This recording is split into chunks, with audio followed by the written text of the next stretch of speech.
الحمد لله وسلام على عباده الذين اصطفى. أما بعد، فأعوذ بالله من الشيطان الرجيم. بسم الله الرحمن الرحيم. وكذلك جعلناكم أمة وسطا لتكونوا شهداء على الناس ويكون الرسول عليكم شهيدا.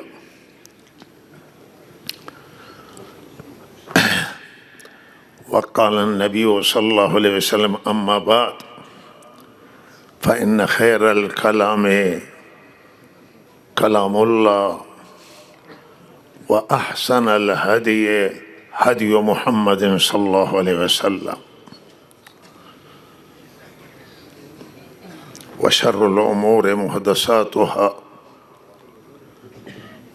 وكل بدعة ضلالة. رواه مسلم.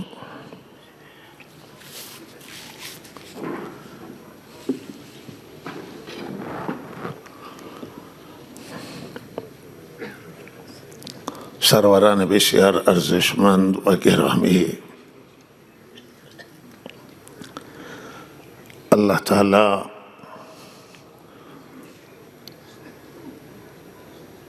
بر بندگانش بسیار مهربان بوده در طول تاریخ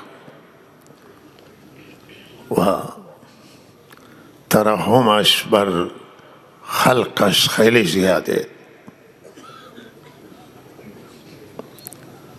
همانطور که شما فکر کنید که چقدر فرزندانتون دوست دارید، چرا که این فرزندان خدا خلق کرده، ولی فرزند از پدر و مادر به دنیا آمده است.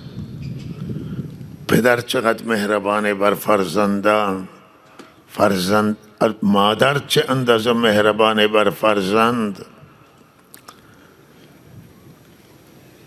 الله رب العزت مهربانیش قابل قیاس با ترحم خلق نیست، با ترحم مادر و پدر نیست.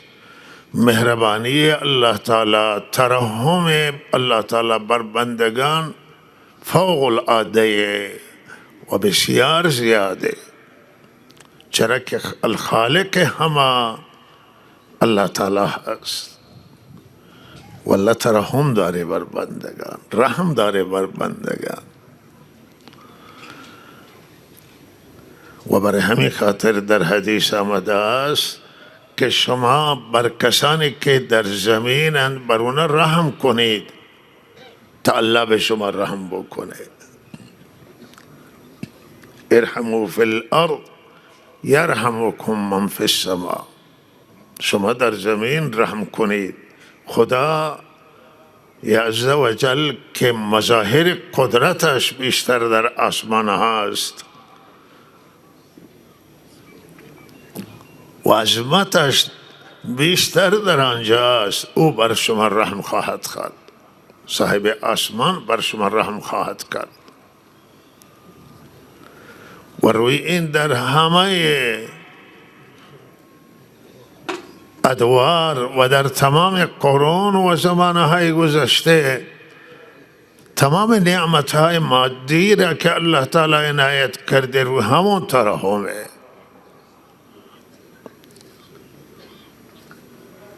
الله تعالی این رحمتهایی که از بارانها نازل می کند، روزی که از آسمان باران رحمت، روزی الله تعالی از آسمانه و رزق و روزی الله زمین و همه نعمتهایی که الله تعالی مادی به انسان عنایت کرده از ترحم پروردگاره و آنچه که از نعمتهای معنوی عنایت کرده هم رحم پروردگار است. این دوتا بحران، دوتا نعمتان، دوتا عنایت پروردگاران، نعمت مادی، نعمتهای دنیوی که استفاده می کنیم، همین لباسی که به تن داریم، همین مسکنی که توش زندگی می کنیم، همین نفسی که میکشیم، همین زیبایی که الله به انسان داده، مرکب و سواریه که سوار میشیم و تمام نعمتها و نعمتهای الله بی شمارن، بی حد و بی حساب. اگر ما بخوایم حساب کنیم حساب نمیشه. همه از آن پروردگاران، نعمتهای مادی و نعمتهای معنوی. نعمتهای معنوی اعتقاد صحیح، ایمان، اخلاق نیکه، رفتار نیکه، عمل کرده درسته، مسیر صحیح، راه صحیح، صراط مستقیم. همه اینها نعمتهای پروردگاران. ادیان سماوی در هر دور و هر زمانه که پیامبران این ادیان آوردن و کتاب آسمانی اونا را تبلیغ کردن و آوردن، همه ترحم الله تعالی، همه رحمت الله تعالی که بشر الله مسیر صحیح میده، راه درست، راه صحیح، راه اعتدالی. و آخری دین، دین اسلام و بعثت حضرت رسول صلی الله علیه وسلم واقعا مکمل همه این رحمت هاست. تمام این نعمت ها را الله تعالی نعمت های مادی را با نعمت های معنوی کامل کرد. اليوم اکملت لکم دینکم و اتممت علیکم نعمتی. دیگه نعمتی نماند که او را الله تعالی به بشر عنایت نکنه. و دین اسلام دین میانه، دین وسطیت. نه در آن دین اسلام نه افراط موجوده نه تفریط موجوده. دین اسلام دین اعتدال. سیره حضرت رسول صلی الله علیه وسلم سیره اعتدال. قرآن کتاب اعتدال. والله تعالی و افراط ہے، بات تندی و سخت بگیری که در بعض ادیان به کار رفته بود و الله تعالی این سختی ها را با این دین اعتدال علاج کرد. فرمود که این دین میانه، راه وسط که راه دین اسلام هست، این به هر حال از اون مسیر و از اون سختی ها دور باشه. در بعض ادیان سختی به کار رفته بود که به خاطر گناهایی که اونها مرتکب شدن. فبظلم من الذین هادوا حرمنا علیهم طیبات احلت لهم. بالاخره یهودی ها تند روی کردن، زیاده روی کردن و الله تعالی در گذشته الله تعالی یک سری احکام سخت برای اونها گذاشت و این احکام سخت در دین اسلام نیست و تفریط هم در دین اسلام نیست. نه افراط نه تفریط که در گذشته بوده الله تعالی در دین اسلام نگذاشتن. اونها علاجان بوده، هرچی بوده تنبیهان بوده و تا تندروی نکنند، تا کار خلاف انجام ندهند. ولی در این دین که تا قیامت ماندگار دین میانه هست و الله تعالی در دین اسلام نه افراط میپذیره کسی وارد بکنه نه تفریط. متاسفانه در تمام ادیان افراط و تفریط مردم آوردن. مردم همون زمان و در دین اسلام هم خبر دادن حضرت صلی الله علیه وسلم که هم مردم افراط میارند هم تفرید. و شما ببینید امروز تندروی توی دنیا، بعضی از مسلمانان متاسفانه گرفتار افراط شدن، تندروی میکنن و از قرآن می استنباط میکنه، آیه میخوانه. حرف کسی را من شنیدم، یک کسی صحبت میکرد، تعجب کرد که این آیه تلاوت میکند و به کشتن مردم تشویق میکنه. برداشت سو از قرآن عظیم الشان، برداشت که برخلاف مسیر حضرت رسول صلی الله علیه وسلم، زندگی آن حضرت بهترین تفسیر قرآن عظیم الشانه. زندگی صحابه کرام که در برگرفته از زندگی آن حضرت و مال خیر القرون، بهترین زمانه آن حضرت بود. بعد زمانه بعد و بالاخره تب 3 قرن را آن حضرت خیر القرون گفته، بهترین قرن اولیه. و بالاخره بهترین مفسر قرآن خود حضرت رسول، کسی که قرآن بر اون نازل شده، کسی که قرآن برای ما تلاوت کرده، کسی که صاحب وحی بوده، با فرشته هم کلام بوده، با جبرائیل امین که قرآن آورده نشست و برخاست داشته، سوال می کرده. بهترین فهم و بهترین مسیر و تفسیر حضرت رسول صلی الله علیه وسلم برای قرآن عظیم و زندگی آن حضرت و عمل آن حضرت تفسیر قرآنه. و الله کسانی بیند از جانب خود از آیات برداشت سو کنن، تلاوت کنن برای خشونت، آیه جهاد بخونن و نه ما قبل نگاه کنن نه ما بعد نگاه کنن، نه شرایط و تفسیر تلاوتشون اشتباهه، برداشتشون غلطه. این مثل همون میمانی که لا تقربوا الصلاة و انتم سکارا. قرآن میگه شما نماز نخوانید در حالی که شما مواد مسکر استفاده کردید، یعنی اون چیزی که عقل انسان میبره و بر عقلش تسلط نداره، مشروب خورده، در حالتی که مشروب کسی خورده نماز نخونه. و ابتدای اسلام مشروب جایز بود، مانع نیامده بود.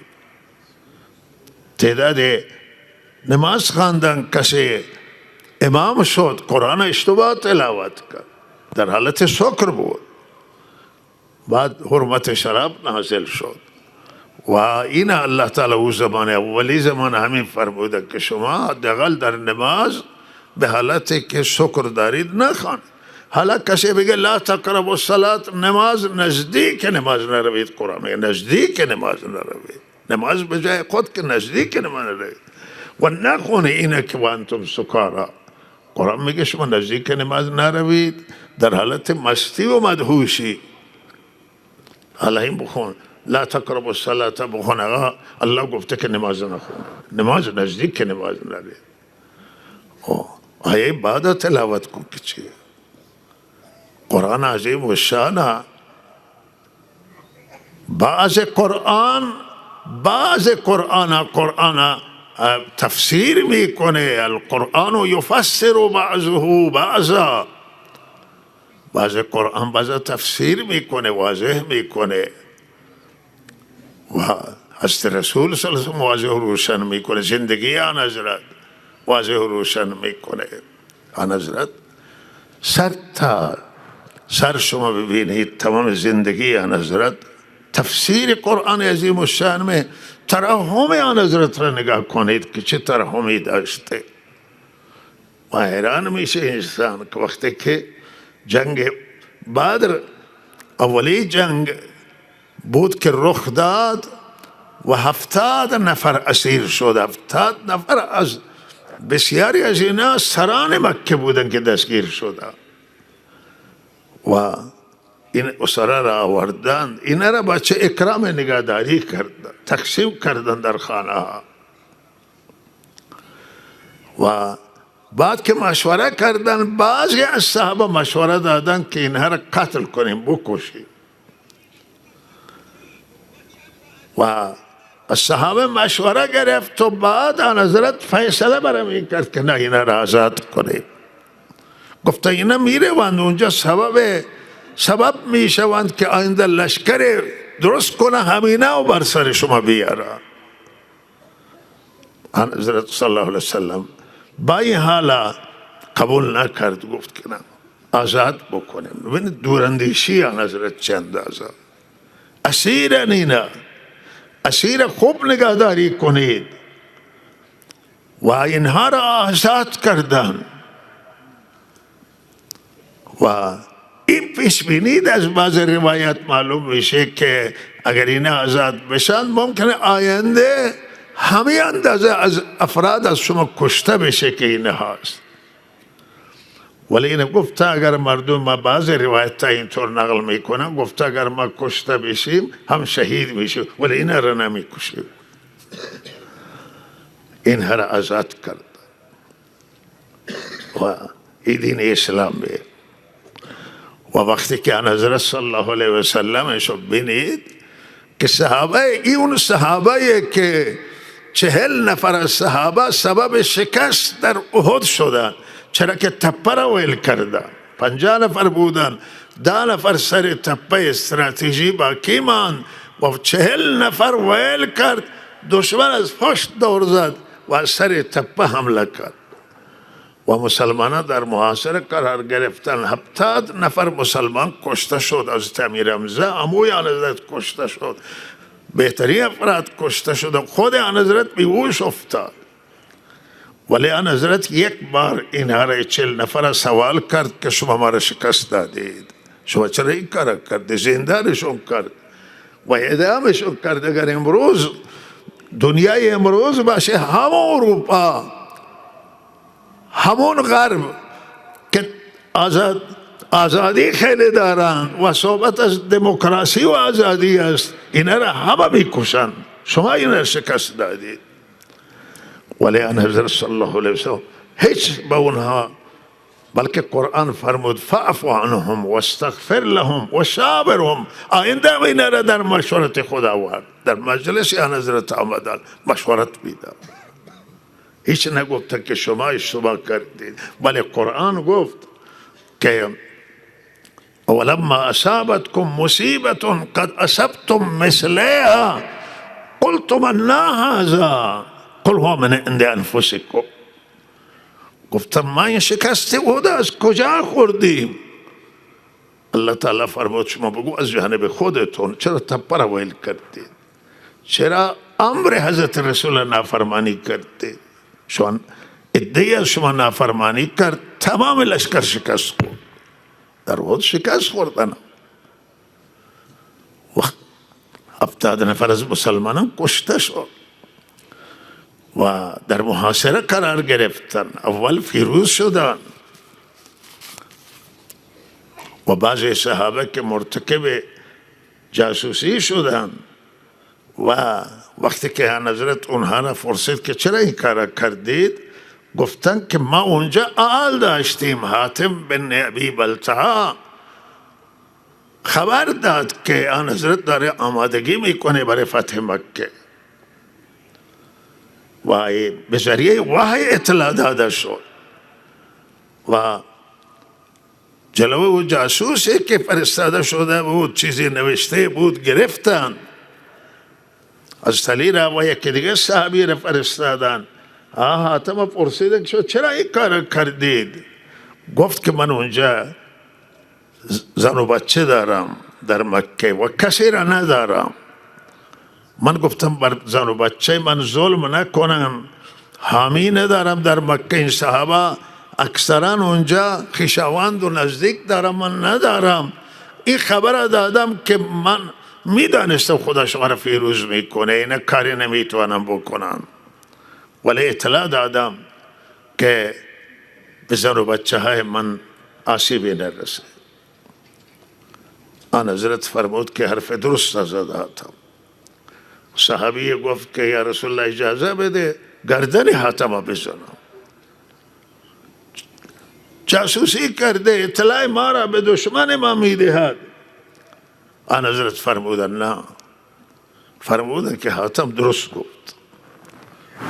حاتم اصلا تنبیه هم نکرده. اینا ببینید ترحمی اندازه کجای دنیا شما میتونید پیدا بکنید.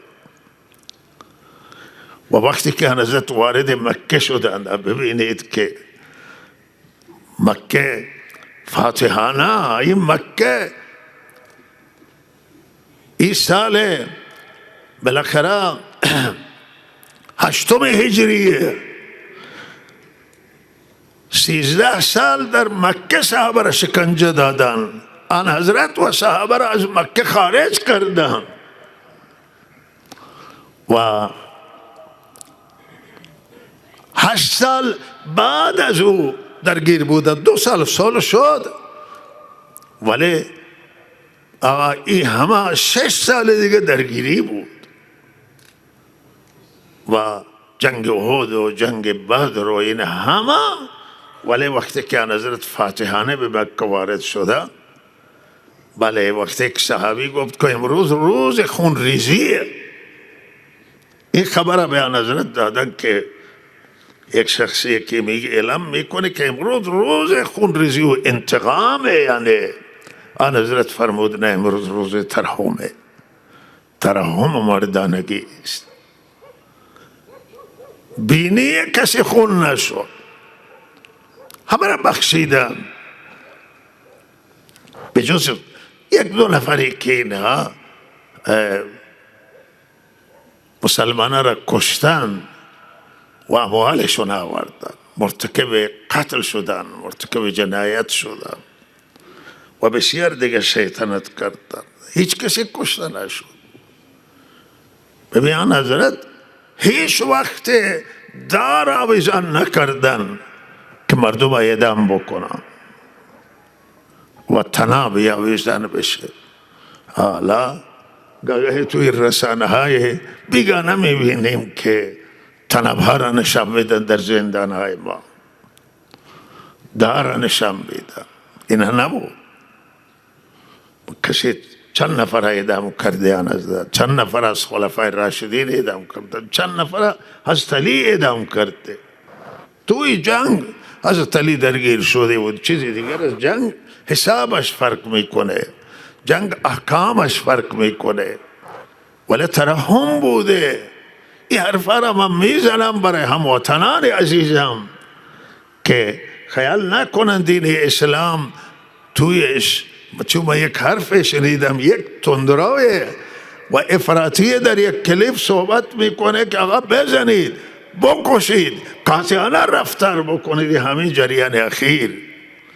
و یکی دیگری میگه که دیگه کسی میگه که در دین، این دین آیا میخانه و آیا را اشتباه میخانه، دلیل اشتباه میگیره،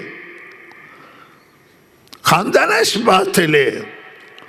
و حالا میگه این دین اسلامه و در دین اسلام هیچ کسی جانش در امان نیست. کسی دیگری میگه اونجا. و دین اسلام دین اعتدال، دین وسطیت، مخالف دین اسلام با تندروی، مخالف با خون ریزی، ریختن خون مردم، کشتن مردم. توی دین اسلام اینا جایز نیست.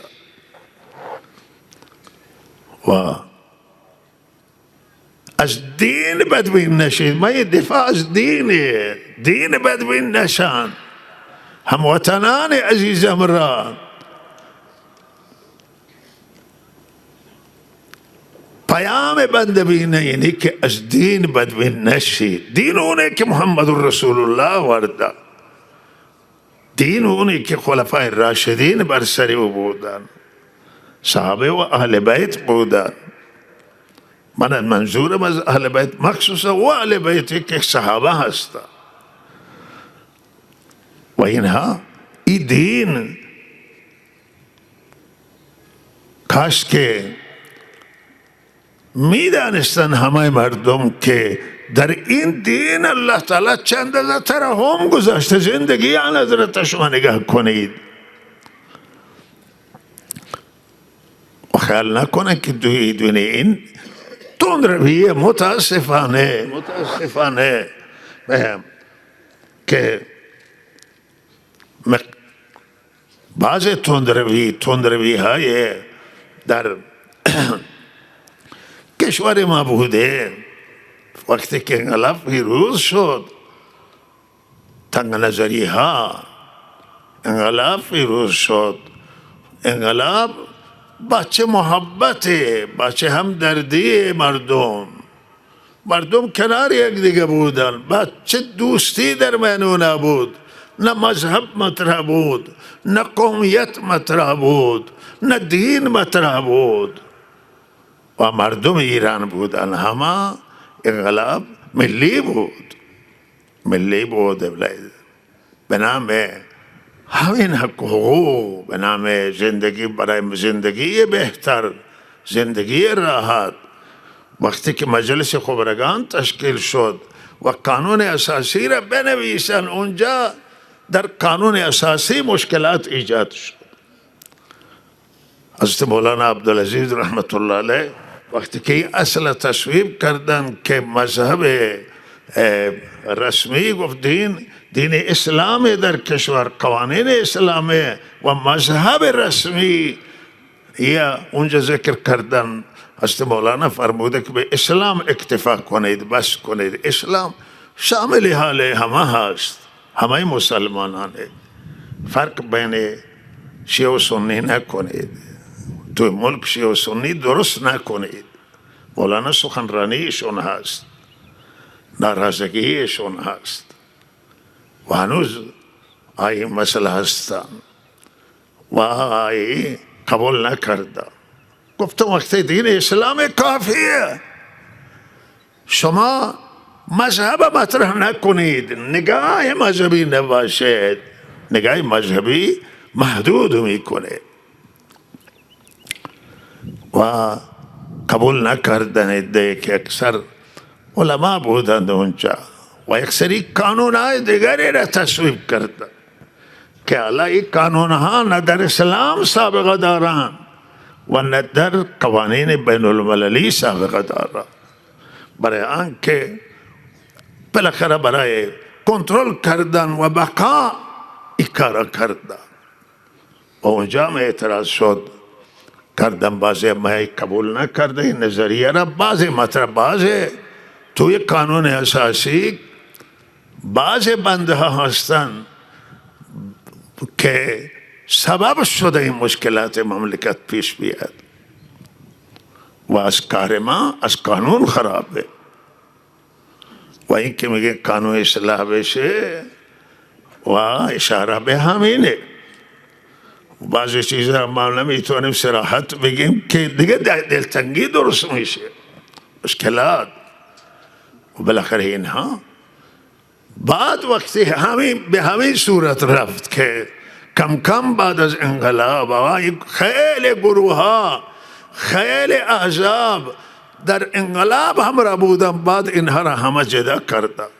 بجای اینکه بیارن فراگیر تشکیل بده، حکومت فراگیر، قوم ها را بیارن، مذاهب بیارن، نه، رفت به سوی مذهب.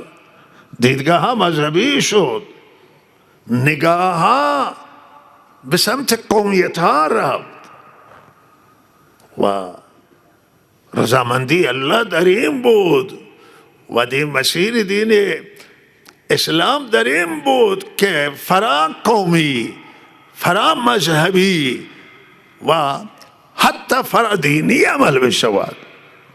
اینجا اقلیت های دینی که موجودن اینها در نظر گرفته بشود، از شایستگانشون استفاده بشه، حق و حقوقشون کاملا رعایت بشه. متاسفانه به تنگیر رفت و وقتی که چندین سال گذشت و تنگیه زیاد کم کم دایره را تنگ کردن، همون زمان اشتر داده شده که آقا دایره را تنگ نکنید. دایره اسلام دایره وسیعه، دایره دین وسیعه. جمهوری اسلامی که به اسلام نسبت باید دایرهش وسیع و فراگیر باشه نشد. متاسفانه اصلاحات آمده، اصلاحات که خود از فرزندان انقلاب کسانی که توی انقلاب نقش حیاتی داشتن آمدن و گفته که ما اصلاح کنیم. اصلاحات هم کار به جای نبرد و موفقیتی کسب نشد و تغییر نتوانست بده و اون کم کم بالاخره افرادی که دایره تنگتر شد، هشدار داده شد که دایره وسیع کنید، دایره را تنگ نکنید و افراد تند اگر بیان بالا مشکلات درست میشه. شایستگان را بیاورید، اغماز بشه، چشم پوشی بشه اگر نقصی و هست بالاخره، ولی توانایی نگاه بشه. شایستگی و این تنگی تا جایی رست که بالاخره مجلس هم محدود کرد. افراد توانمند نتوانست توی مجلس راه پیدا بکنن با گزینش های سخت. دولت ها را هم همینطور، دولت هایی که آمدن یکی بعد دیگری و مدیران کشور وزرا بالاخره او افرادی که توانایی بیشتر، لیاقت بیشتر، شایستگی بیشتر داشتن اونها را در نظر نگرفتن، بر اساس شایستگی نشد، بر اساس وابستگی، بر اساس مسائل دیگه بالاخره این تنگی ها بالا آمد. هشدار داده شد که تنگی به بنبست مواجه میکنه کشور را و لحاظا کشور متاسفانه به سمت امنیتی رفت و چقدر امنیت داشتیم و امنیتی های مختلف درست شد و گسترش امنیت ها. کشور به سوی نظامیگری رفت و نظامی ها که در ابتدای انقلاب در زمان رهبر فقید گفتن که نه توی سیاست دخالت نکنن، توی انتخابات دخالت نکنن، توی سیاست آمدن، توی اقتصاد آمدن، اقتصاد کنترل کردن، سیاست کنترل کردن. همین که گفته سیاست میدان تعیین میکنه، این چند از نظر مشکل داری است. اما سیاست سیاسیون تعیین بکنن و نه نظامی ها مسیر دیگری دارن. نظامی ها امنیت کشور کنترل کنن و کشور به سوی نظامی رفت، نظامیگری و ای که نظامی آمدن توی سیاست، نظامی آمدن اقتصاد کنترل کردن و امنیتی حتی مذهب امنیتی کردن. نمازخانه ها را بسیاری جا توی شهرستان بستن، نمازخانه ها را بازی تصرف کردن و برای نماز مردم مشکل داشتن. روزنامه ها، انتشارات و نشریه کشور به هر حال امنیتی شدن، سیاست هم امنیتی کردن و تنگی آمد، مشکلات آمد. بسیاری توی زندگی های شخصی و خصوصیشون دخالت شد، شکایت کردن که دخالت میشه و این تمام معنی که ملک به سوی تنگی و رفت و نتیجهش اینه که چند هفته قبل از این جریانی که پیش آمد هشدار داده شد که آقا بنبست اقتصادی پیش آمده، هم سیاست به بنبسته، هم اقتصاد به بنبسته و بعضی گفتن که شما مردم ناامید میکنید و ما گفته که نه، ما مردم ناامیده، ما واقعیت ها را میگیم، واقعیت ها باید گفته بشن.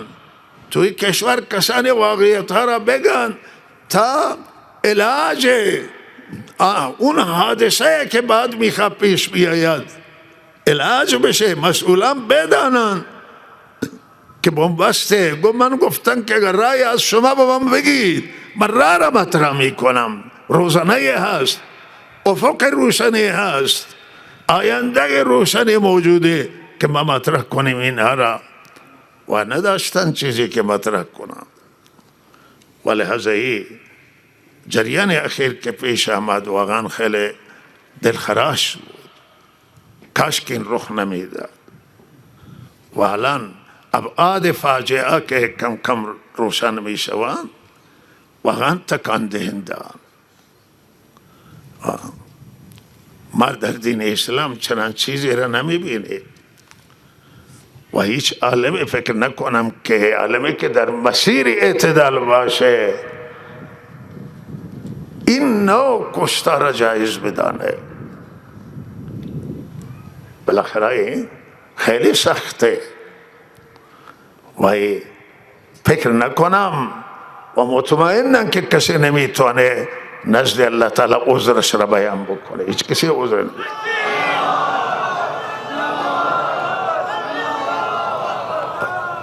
بله خونها که مردم معترض بودن و اعتراض کردن، از گرسنگی، بنبست اقتصادی، بنبست سیاسی، سیاستمداران صحبت کردن و مردم بازار بیشتر آمدن که زندگیشون با بنبست مطلق روبرو شد.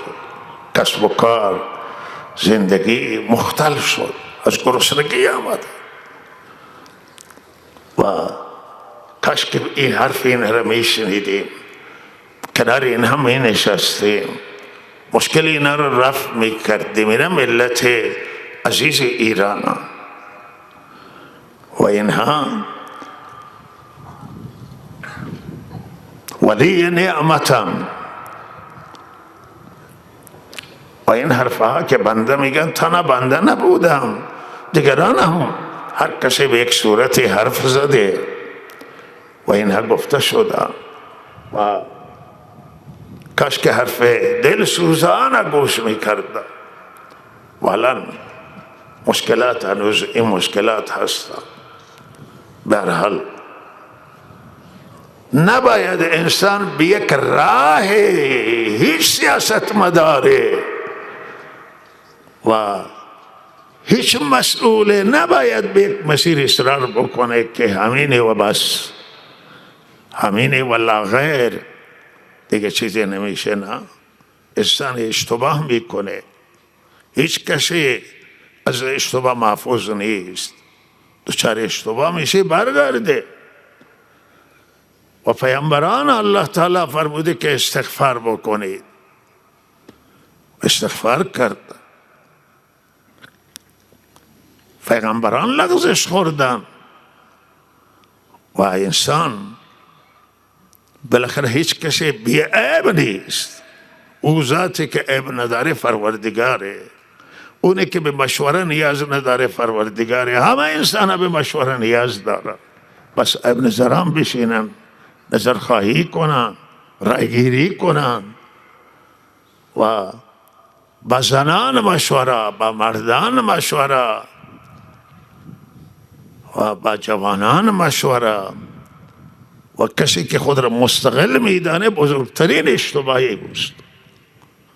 نباید کسی خود را مستقل بی نیاز از مشوره بداره که خدای عزوجل در رابطه با حضرت محمد رسول الله صلی الله علیه و سلم میفرماید و شاورهم فی الامر، مشوره کن صحابه را در رابطه با امر و امرهم شورا بینهم. اشتباه سخته که انسان با دوستانش تنها مشوره کنه، با حامیانش مشوره کنه، با طرفدارانش مشوره کنه، بلکه با مخالفان مشوره کنه. حرف مخالف بشنود، حرف منتقد گوش کنی. اگر گوش میکرده این حرفا گوش میشد و توجه میشد، این جریان پیش نمی آمد. مهمه اگر این اختلاف در میان مردم ایران پیش نمی آمد این لشکرکشی انجام نمی گرفت. این لشکرکشی که الان شده و ایران از چندین راه در محاصره قرار گرفته و این از اختلافی که در درون داری. هشدار داده شد که شما در دو جبهه نجنگی، شما مردم با مردم کنار بیایی و ببینیم مردم چی میگن، روی منافع مردم فکر کنید. دیگران نمیتوان لشکر کشی. این لشکر هرگز نمی آمد که الان آمده. این از کجا آمده؟ از اینجایی که اختلاف در میان خود مردم پیدا شده است. مردم ایران، اکثریت ملت قاطع مردم ایران الان راضی هم. بررسی کنید، مردم با مشکلات مواجه هم. چه کسی که مشکل نداره، مشکلاتی که قابل حله، یک مشکلی که حل نداره. آقا چاه نفت خشک شده، آقا باران نمی آید، آب نیست، آقا مشکلاتی آمده. نه، مشکلاتی که قابل حله خیلی آسان حل میشه. مشکلی که آسان حل میشه چرا ما او را سخت کنیم؟ چرا به او توجه نکنیم و حلش نکنیم و بعد بحران به وجود بیاید؟ و واقعا دل میسوزه وقتی که ما این داد و بیداد ایشانه ها را باید که با یکی بعد دیگری افشا میشن و میرن رسانه ها پخش میکنن که مردم عزیزانشون از دست دادن. و چه جمعیت و هماره بالای به شهادت رسیدن و جانباخته هستن و الله تعالی خیر بیاره. و راه من این عرض می کردم که راه اعتدالی، دین اسلام دین اعتداله. اگر ما مسیر اعتدال می بردیم مشکلات پیش نمی آمدن. اگر سیره حضرت رسول عمل می کردیم پیش نمی آمدن. اگر به قرآن عظیم و شان هم کاملا عمل می کردیم مشکلات پیش نمی آمدن. و قرآن عظیم و شان چه درس های زیبایی داده و که قرآن همین فرموده که شما برای الله قیام کنید. قوموا لله شهداء بالقسط ولا یجرمنکم شنآن قوم علی الله تعدلوا. چه درس های زیبایی در رابطه با عدالت. بالاترین اگر عدالت اجرا می کردیم، اگر وہ آزادی هایی که در وقت انقلاب 57 سال پیش از این از عدالت وعده دادیم و آزادی فردا که بهار آید آزاد و رهاد هستیم و این را با چه آهنگ در رادیو و تلویزیون اون زمانه می خواندن فردا که بهار آید آزاد و رها هستیم. و صحبت از عدالت بود، صحبت از سیری ملت، از آبادی کشور بود، از پیشرفت اقتصاد بود. وعده دادیم که اینها همه روزی بسیاری از اینا دم در شما می آید.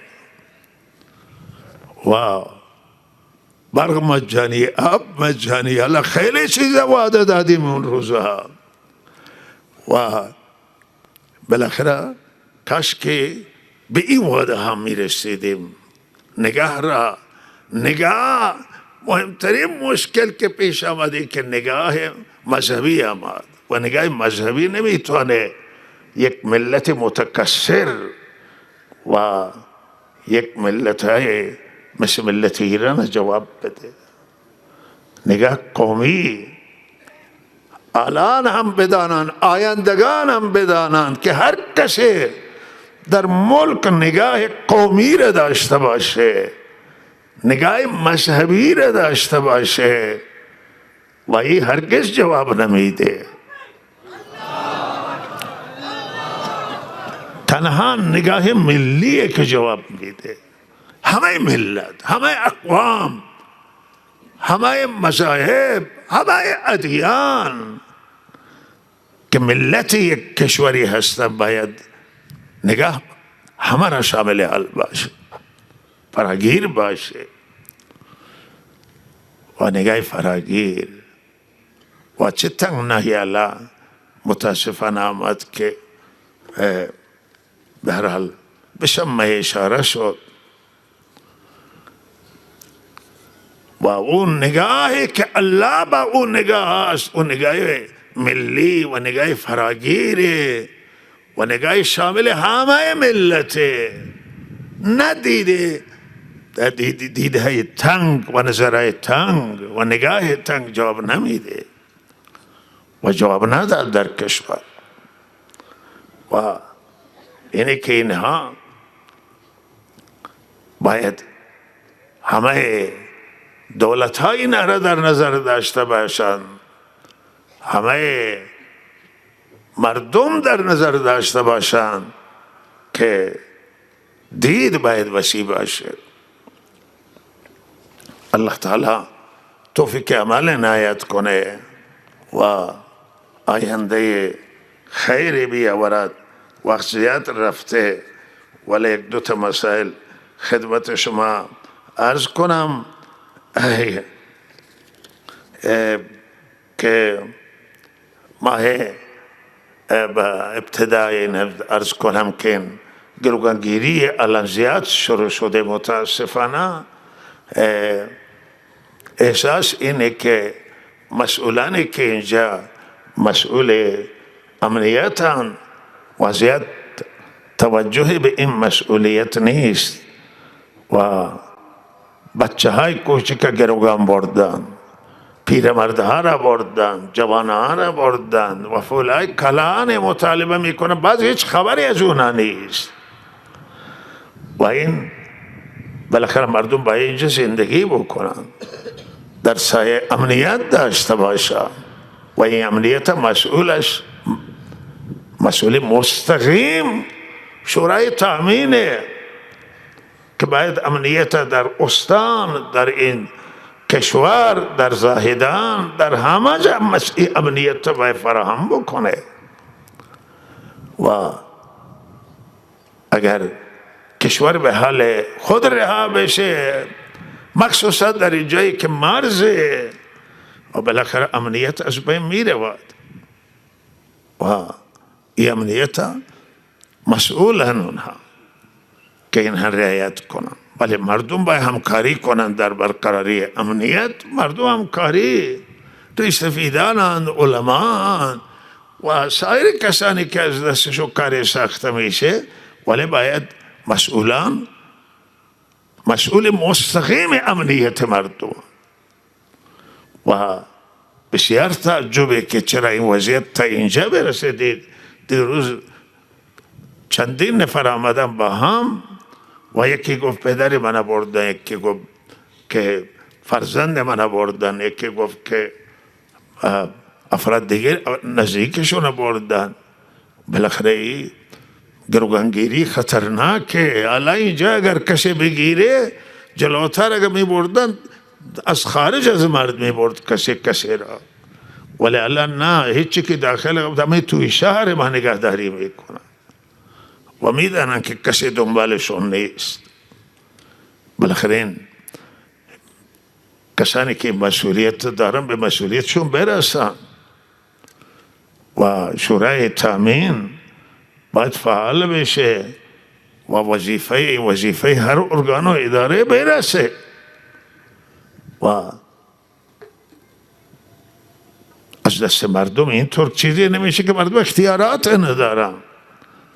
و یک زمانی اگر احساس بشه که بحرانی داره میاد، وقت بالاخره مردم اجازه بده که خودشون فکری برای خود بکنن. و این اقوام اینجا هستن که می نشینند، این اقوام کنترل میکنن منطقه را و مدیریت میشه اینجا و بعد دزدها و گروگانگیرها و سایر کسانی که میخوان امنیت به هم بزنن برخورد میشه. ولی حالا بالاخره به آنجا نرسه. ما معتقدیم که به مسئولان بجنبه و همکاری و حمایت از مردم می شود. در این یک مسئله است که نیاز همه هست، نیاز عموم جامعه، عموم اینجا باید زندگی بکنن. الله تعالی مشکلات را حل بکنه و گرفتاری ها را رفع بکنه. من یک نکته عرض کردم و گفتن که نگاه مذهبی که آمد متاسفانه از زنان هم شاکی شده و او حق و حقوق زنان که باید در نظر گرفته بشه و نگاه برابر به مرد و زن بشود، این رعایت هم نشد. وقت دیر گذشته. بله درست می فرمایید. و آخری جمله هم همینه که بالاخره رمضان داره می آید و این وقت بله وقت مبارزه با نفس و خودسازی، ماه خودسازی می آید و ماه الله تعالی است که بندگان همه تباتن و با تمام وجود به ماه مبارک رمضان نگاه کنند و انشالله آمادگی بشه برای این و این حرف را زدم برای آن که احساس وظیفه میکنم و مسئولیت میکنم و همه باید فکر کنم به خیر همان، به نفع همان. حرفا باید گفته بشه، حرفا باید زده بشه و تا به هر حال آنچه که خیره به روی او فکر کنه همه. و صلی الله علی سیدنا محمد.